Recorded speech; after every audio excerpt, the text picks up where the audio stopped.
Today, I'm sitting down with my student, Kyre. He fell into the same creative trap a lot of us do, and that's heavily relying on one stream of income. And when it disappeared, the monthly revenue that he was counting on, it went away too.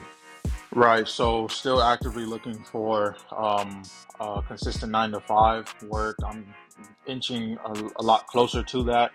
But yes, you are right. I'm no longer doing the sports league anymore. Just kind of the days were a lot longer and couldn't really figure out a correct amount, an appropriate amount, I should say, what's Yeah. fair for both parties. And so, yeah, really what I'm just looking for now is just any opportunity. I know with the training videos that you shared with me, I'm more than confident that after studying those, I'll be able to comfortably edit videos. But I'm still actively looking for work on a more consistent level. I'm still doing a lot of workouts. I'll be doing a camp next week, just voluntarily, just because a lot of big names are going to be at the camp. Just kind of want to network that way. And then, but yeah, I'm still doing things here and there, but it's not as consistent as the league was. So yeah, that kind of sucks. But One rule that I always live by is that one source of income is way too close to zero. You see it with the best athletes, like Gronk, for example. During his entire NFL career, he never touched a single game check. He lived entirely on endorsement income. You've even seen it with athletes like Jason Tatum as well. As creatives, we have to take on this same way of thinking, because at any moment, you can lose your job, you can lose a client, you can lose a partnership, you can lose your whole way of living. And so what we need to do is create the necessary leverage, and that leverage is going to come from you creating multiple streams of income based around your creative skill set. Got you. No, man, I think it comes down to like a key priority of just like diversification, like we talked about before. Like I know you was leaning heavily like on that one stream of income, but I think yeah, the more you expand, it'll give you more opportunities to continue to make other income. So like when one season is down, like you know what I'm saying, you can pick up in another area. So I think that's the one that's exactly. probably take away from this.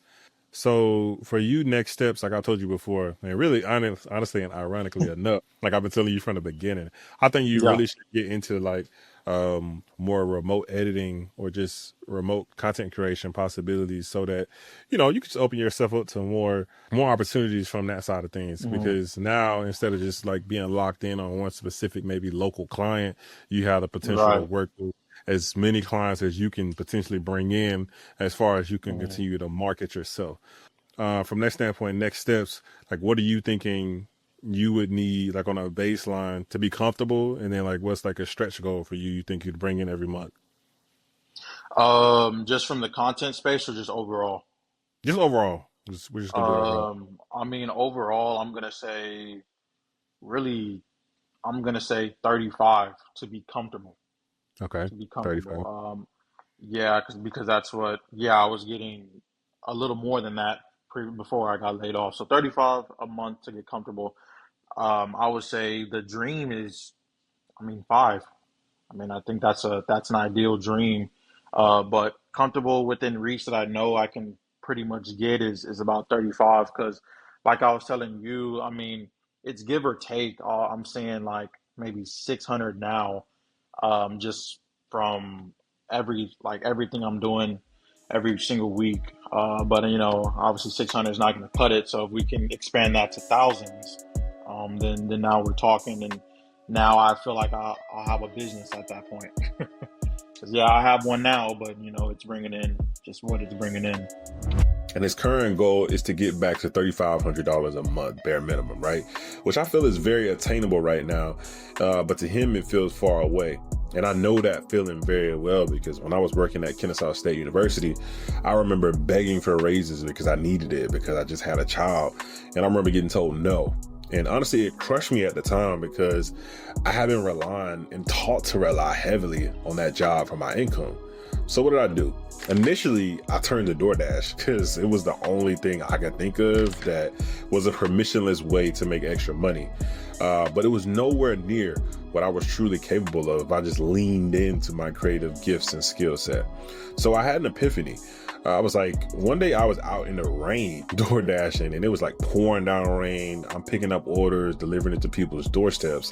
And I just had an epiphany. I'm like, this same amount of money I just made in an hour, or in a couple hours, excuse me, I can make that in 1 hour from sitting behind my computer if I simply marketed myself the right way. So let's go over to my board real quick so we can talk about this. So you said your minimum goal right now is 3,500. You can see this?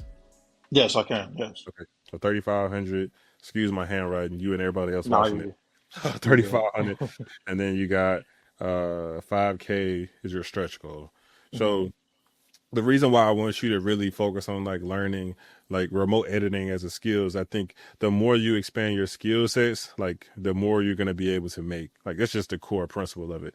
Like now I base everything I do based off this thing called the CAS system. And Mhm. everything, all of this falls under the brand director's playbook. You know, I worked in time working with college athletic programs like Texas A&M, Penn State, and I got the front row seat to see like how these programs structure things and why it's important Mhm. to have a team. So when I look at things now, and you look at the structure, we could think about an AD as the CEO of a company, right? A head Right. coach is going to be like a person that's like the face of the brand, because a lot of times those aren't the same people, but sometimes they can be, right? But in Right. most cases, like the core. Let me change this screen real quick. The core team and the talent are the most important people on these organizations. If you're building a brand, if you're making content, like for the league you were making, like you were making content to help him grow that league. So you were the Exactly. core talent of that team. Without you, he's not able to generate leads. He's not able to get more kids to come to the camp. He's not able to generate awareness to continue to grow the fan base going forward, right? So the Right. content that you were making was key. And a lot of times people forget like these two things are the most important parts of this process. It's like a tech company that doesn't value its engineers. It doesn't make any sense, right? So Right. the content is the engine that grows the business. So like again, going back to the example, you working with that sports league, it helps you grow fans, it helps you recruit new people to join your team ultimately, and help people that's gonna pay the bills, right? Like that's the whole core element of it, right? But to be a good member of a team, I think you need to follow the CAS system. So you need to grow the core skill set, which is why I got you going through those tutorials, learning new skill sets, because I do believe that skills pay the bills, especially when you add and stack new ones to your existing skill base. And then Mhm. nowadays, you know, incorporating AI, like how can you incorporate systems to go faster? Because, you know, the faster you can deliver products to the end client, you know, the more likely that they are going to be able to refer you out to other people, and the happier they're True. going to be. You know, we talked about this before when it comes to sports edits and stuff like that. A lot of time when I used to work, it was a lot of comparison, it was a lot of things trying to figure out who can do the best or how can I copy this or do this, that, and the third. But at the end of the day, I don't think the most creative person always wins, especially not in the money side. It's really the Yeah. fastest person, because the client wants speed at the end of the day. He wants the person that's going to get me to the fastest result that's going to lead to the most money, or the fastest way to earn money from it, to turn around a return on investment. That's Um, very true. I think back end systems are extremely important as well, and also ongoing training. So stuff like this, like how do I bring in systems in my business, and how do I continue to learning? Because at the end of the day, as a creative and in this space in general, it's ongoing training that's going to change the game for you and everybody else, as well as, you know, people that sit in these seats as well, like ongoing training how to work with people like you. So again, I think going back to this, for you to get this goal, I think this is a very attainable goal just to start off. Really, both of these are. I think you can hit this out of the park with just a few clients. Yeah. Um, I think, but learning these core skills is like extremely key. I think you could even look at, I'm not prepared to show this, but let me try to pull this up now really quickly. Um, I just saw this recently. I'll put it up on the screen on the video. David Okay. Shands was looking to hire. I don't know if you know who David Shands is. He has a podcast here in Atlanta called the Social Proof Podcast, right? And he was looking to hire a video editor, which probably means it's probably could have been somebody remote as well, right? Right. And guess how much he was willing to hire for that role? How much? Just throw out some guesses, you know. Buy me some time while I'm Oh, pulling up this thing. no, you're good. You're good. Um, Starting salary, we'll say 65. Um, we'll say 80. I mean, I imagine he's a big name, so he has a big company. I mean, I'll go on the high end of six figures, 100K. I think you could. I think you could possibly get up there with that role. But Hmm. for this role, here's a post. He said, "I'm hiring a full time entry level person, a videographer or slash editor. So you want somebody on location, Hmm. but the pay is $20 an hour, 40 hours a week. Oh yeah. So if we do that math, 20 times 40, that's 800 times four. So Hmm. at base pay, you'd be close to what you was looking for. That's true. Yeah. So for me, it's just thinking about like, okay, cool. Now that we're in this age of content and really new media, like everything is like when I went to school, I learned about broadcast journalism, which was great because, going back to the CAS system, it gave me a great sense of core skill sets, right? But as I stacked Hmm. those skills and as the market has evolved, I've now been able to see like, okay, where's money going? Where's attention flowing? And how can I take those core skills, stack them with new ones so that I could then, Yeah. benefit from where the economy is going?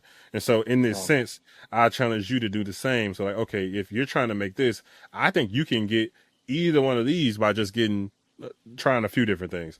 I think you can do it by actually, let me change this back because I'm trying to use this to highlight. So you can do this by getting full-time work in one fell swoop in this industry. It's just all about you finding and marketing yourself to be the right person to get hired, right?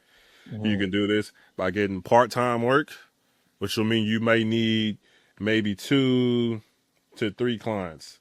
Excuse my handwriting. I promise to get better with this, you guys. And then you also could try to get some contract work, right? And Hmm. so now, if you stack multiple contracts, let's say you may need, I don't know, let's say on a low end, you get, how many is that? 1, 2, 3, 4, 5, 6, 7. Let's call it 7. Okay, let's call it 3 to 10. Which I probably shouldn't have wrote that right there. Hold on 1 second. All right, there we go. So let's call it 3 to 10 clients. And the only reason I'm Hmm. saying 10 is because it depends on how much you charge. I think that's a big lesson Yeah. everybody has to learn. Yeah. Is like how much you charge is going to depend on how much volume or client flow you actively have to work with. I had to learn this Hmm. lesson personally lately.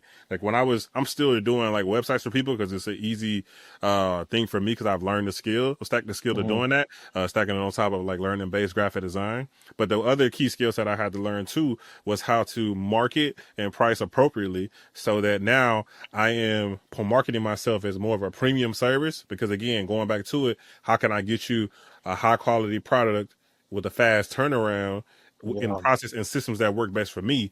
And in some providers, when I was doing it in the past, I might be using platforms like Wix or at its base form or Squarespace or things of that nature. And while it was able to be fast, it was more templated, right? So it's hard for me to provide a higher ticket service for something that's more templated. But when I Hmm. found a new solution like Framer that allows things to be a bit more custom, but still they integrate different plugins and templates that Yeah. allow me to still add my baseline experience of graphic design on top of that. Now I can charge this price for a more custom solution, but still have a streamlined system and process to move fast. And I think Hmm. that's why the CAD system is so important because when you combine all of those elements, I'm a living testimony. This is possible, brother. Like Hmm. I went from charging $500 for a site, or even less at times, to 250, to now I charge 1,500 for a page, or 3,500 minimum. Excuse my handwriting, everybody. I want this to get better, but 3,500 minimum um, Wow. to just do a full multi-page site. And I just got one of these banked and finished this past month, just a few minutes ago. And I just before this call, when I was at that meeting I told you about, I just closed one of these too. So Nice. this And that's goes my monthly goal in just one site for you. in one Yeah. site. So it Yeah. goes to say, like you said, if you follow this system, you stack core skills, you implement the right systems, you learn how to implement AI into your workflow as well, and you keep growing by getting like constant training. Like there's nothing that can stop you. Yes, you can go and learn from YouTube, but like you said, if you continue to work with the right mentors and things like that, like you're doing with this program, like the sky's the limit for you, right? So Right. I think at the end of the day, um, change this back. At the end of the day, for you, like you said, your goal is to get to 3,500. So if you base it on the same timeline, if we say, you know, you got 2 different options. So right now, you shoot a lot of stuff on location, right? True. So that means you're there. I think one thing that people don't think about, and then I'm open floor for you to ask any questions or have any comments too, so I can talk to you a little bit more because I'm doing a lot of talking. Is the element of time. I think this is extremely important too. So like when you think about, okay, I want to scale my income and I want to do it fast. As a creative, a lot of times like we trade a lot of time for money, but we don't think about the time and how we're efficiently trading it, right? So we Yeah. need to think about the value equation from that standpoint. So when you're on location, you got to be on location, and then you got to go home and edit. Hmm. So to me, that's double the time. You know what Yeah. I'm saying? Yeah. So in those cases, when I do that, because I do have a shoot coming up, I got to charge you for that.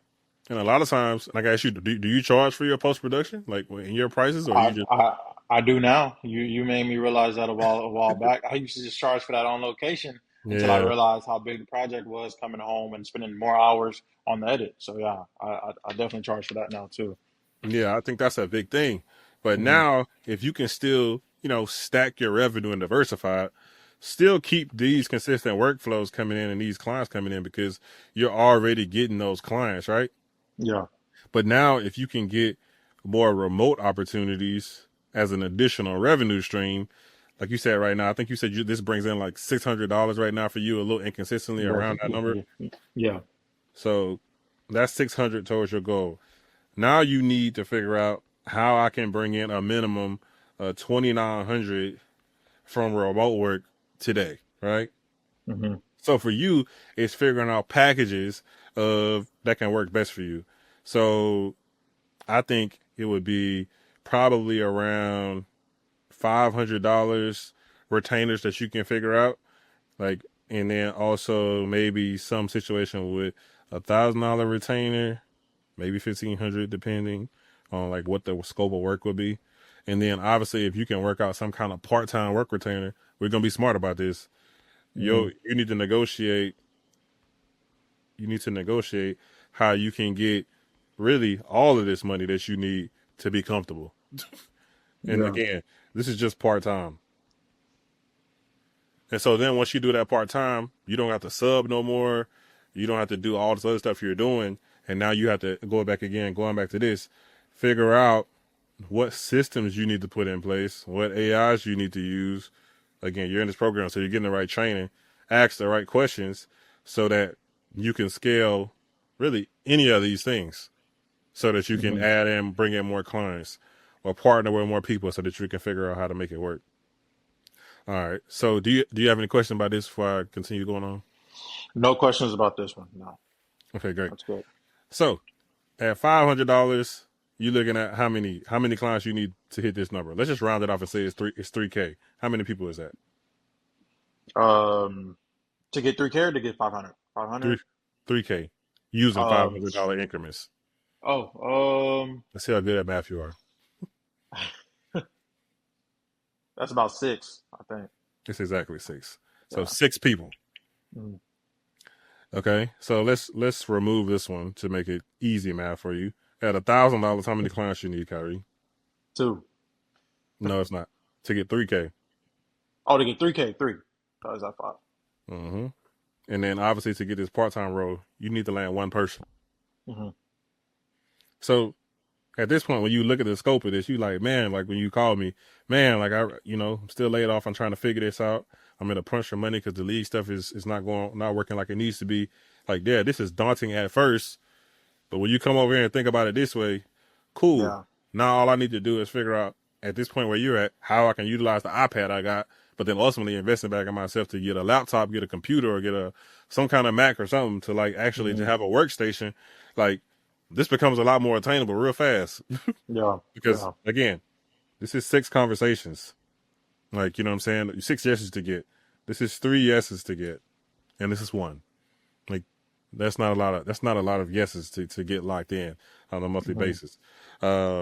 So I think that's the biggest metric I think you need to consider is like how you can lock in on like we can like I said just starting out. These are some fixed prices I would suggest, and then now it's just how do you package it, right? So what kind of content do you think I would say you would be doing for these clients in these situations? Obviously, you're working on some of the course material in the program, but like, what it would be, what kind of content? Be photography, videography type of content. Remember, we're talking about remote things. So, what are you going to do remote? So it's gonna be at home. Mm-hmm. So you're talking about. So what I'm referring to specifically is going to be like long form Hmm. editing as well as short form editing, right? Hmm. So in this case, it's what you already see on social media because everybody wants attention. So it's like, how can you, are you learning how to edit somebody, give somebody back their time? And this is about packaging too. We'll get to that in a second. How can you give somebody back their time that's trying to grow a YouTube channel that wants to edit long form content, right? So like, Hmm. okay, cool. If their goal is to be like most people, be consistent online, they may want to edit 4 long form videos a month. Cool.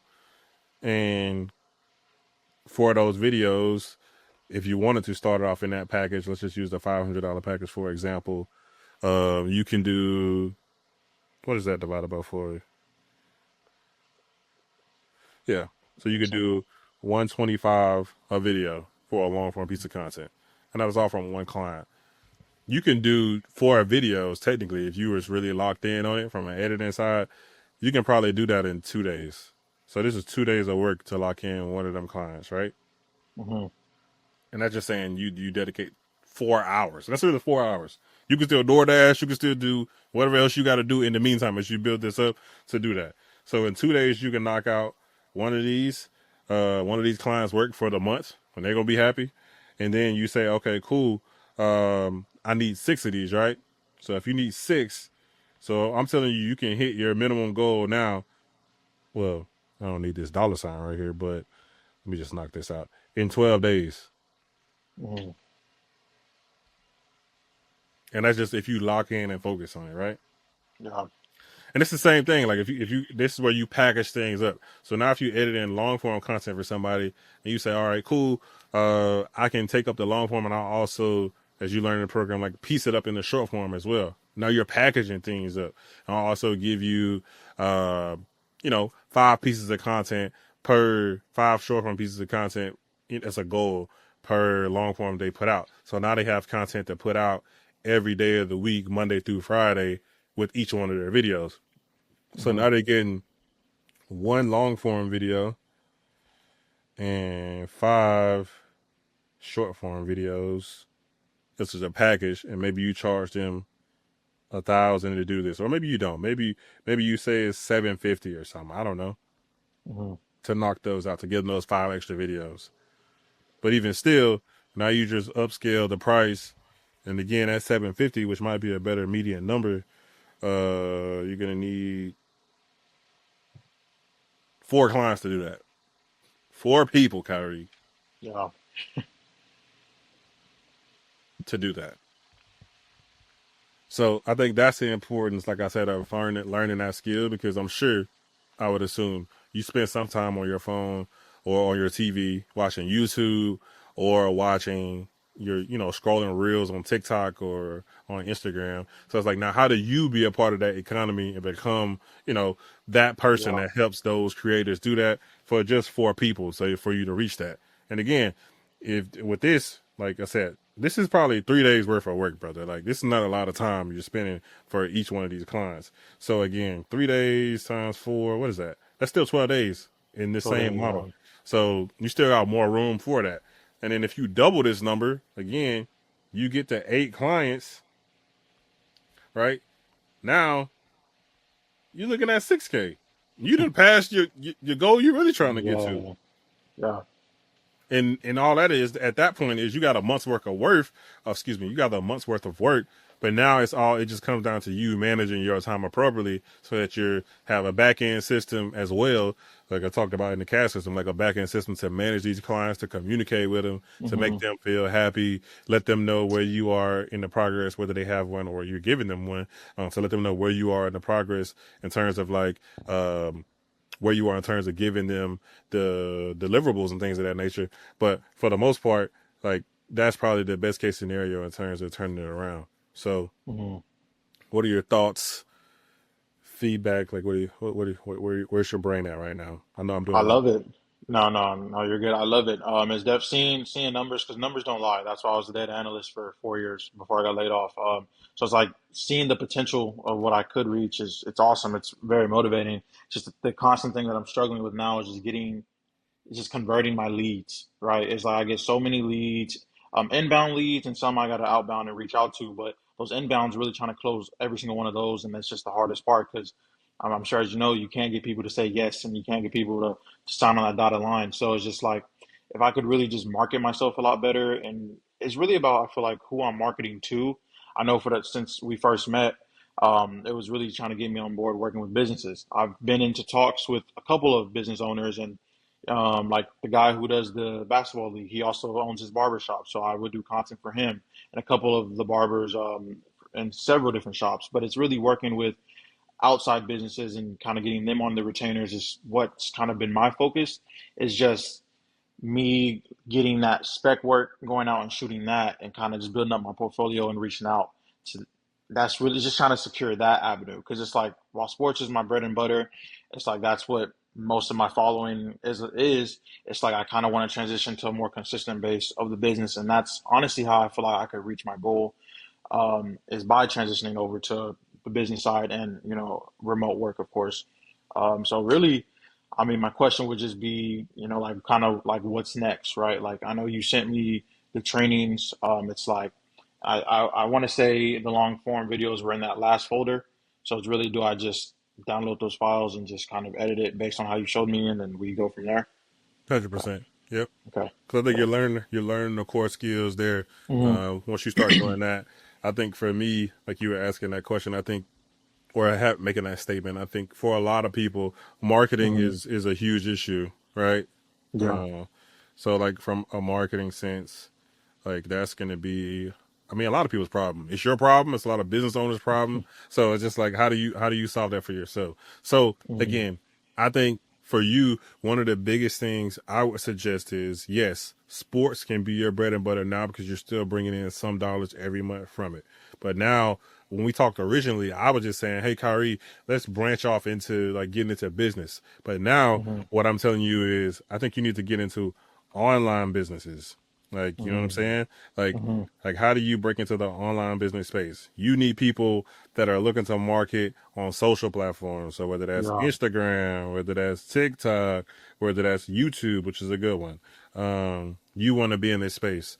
I know you and I met because you saw me when I got the opportunity to shift into sports and you saw me start working with Anthony O'Neill, things of that nature. Hmm. And then my time working with him in that space too, been able to take some of the things I learned from my time working in sports, like I said, with the brand director's playbook.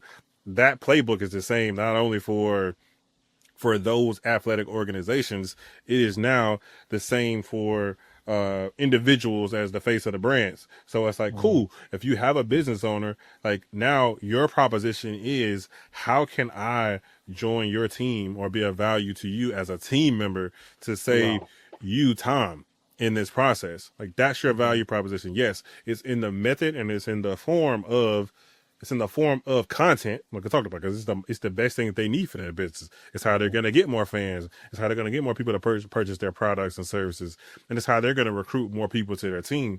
But for you, it's like, okay, cool.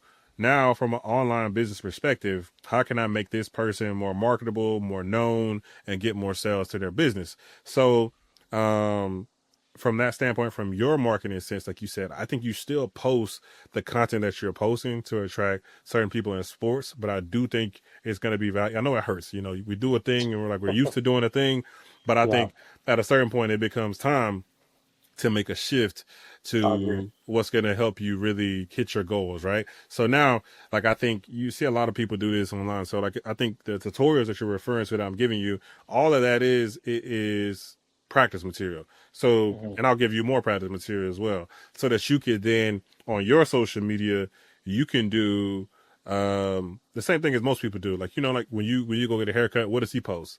He posts transformations, right? So Hmm. he does before and he does after. You may have seen other video people do this online too, right? So you want to post ads or you want to post things on your page, showcase that you know what you're doing. Okay, let's say we're talking about reels, right? you'll post a reel or a video that has like the raw video, Hmm. and Yeah. then you'll show the after of the edited version, right? So now Yeah. people are seeing like, okay, cool, like I know what I'm doing, blah blah blah. And there are other marketing tactics that we can talk about for you to really start putting yourself out there. Um, and pushing out that stuff, like, or it's even taking other people's content that you see online that you may Hmm. see, and doing this very thing and sending it to them and say, hey, I think I can help you do this, that, and the third. The Yeah. other thing, as a part of this program, like my goal is, once you have upskilled yourself and through this program, learning the different skills to like stack your skills, cool, great.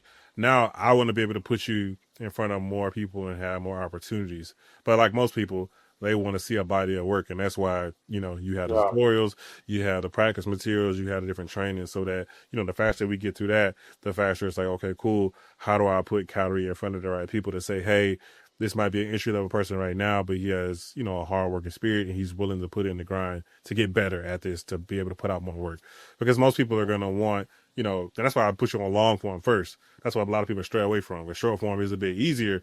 But Yeah. if you learn long form, you could do a lot more things. You can do, you know, talking head videos, right? On YouTube, which is one of the ones I sent you. You can learn how to do podcasts. Look at me not learning how to spell. Um, you can do other interview formats outside of podcasts. You can do vlogs. Like if people want to Hmm. do vlogs, or people like showing different things. So I think overall, like once you learn like the core storytelling elements of how to tell a good video or how to edit a good video, you know, how do you Yeah. break it down with the intro, with the music, or just the core fundamentals that you got to do, right?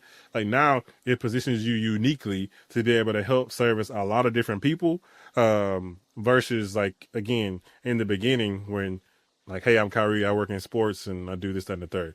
I think we just have to look at like what is the core market potential. Like you said, you're gonna get people in that market. The problem with the Yeah. market you're in is more seasonal. You know what I'm saying? So right now you're in a down season. So it's gonna turn back around and you're gonna get more opportunities because you're gonna have to run the league again. Or y'all gonna have to figure Hmm. out a price. So you're gonna be like, man, it was great when I was working with you doing at this rate. So Yeah. I need to get that back going again. But in this situation, it just opens you up to so many more avenues. So, like you were Very saying, I true. think virtually and doing it from the crib. So I think next steps are really doing it from anywhere. You can do a lot of this right from anywhere. Like I said, you get to where you want to be financially. You can be able to go out, you know, go on vacation with your kids, still be able to do this work, travel different places, still be able to do some work, and then go and do whatever you want to do. So I think there are many benefits to this, of you learning these skills and ultimately doing it. So I'm excited for you. I'm excited to track this journey and document it and show everybody like this process as you go on this journey to smash these goals. Because I don't think it's going to take long. It's just more or less a thing of Yeah. the work that's going to be put in. But yeah, I think you'll be good, bro. Most definitely. I appreciate that. Yeah, no, I'm ready to get this ball rolling for sure. Because, like I said, I've been doing this for a while. And it's, while I see myself making some progress, I definitely feel like with the tools and everything, and all the knowledge you're sharing, it's only going to take off from here. So I'm very excited. So shifting industries is extremely hard, and honestly, it can be very scary. I mean, I know this firsthand because when I worked in sports for over 7 years, like it was scary to shift outside of it because my entire portfolio and body of work and even relationships were tied inside of that industry. But I had to take on a challenge to change that if I wanted to change my reality and my revenue. So I started building new portfolio assets. I started chasing clients outside of my industry. I started just chasing new opportunities and creating passion projects to reflect the type of work that I wanted to get into. And all of that, the hard work, the late nights, the self-initiated projects, the risk, ultimately prepared me for the next opportunity when it actually came knocking. And so that's why I firmly believe that preparation always meets opportunity. It's better to be ready when opportunity knocks than to have to get ready when it's knocking at your doorstep, right? So I'm extremely excited for Kyre because where he's headed. It's now all on him to stack the necessary skills, put himself in the right position when opportunity starts knocking. So that way, not only can he reach his financial goals, but he can surpass them. Because the truth is, when you stay ready, you don't necessarily have to get ready. So I hope you enjoy this episode with Kyre, and I look forward to following up with him in a few weeks to see where he is on his journey. And until then, y'all stay creative. Let's create.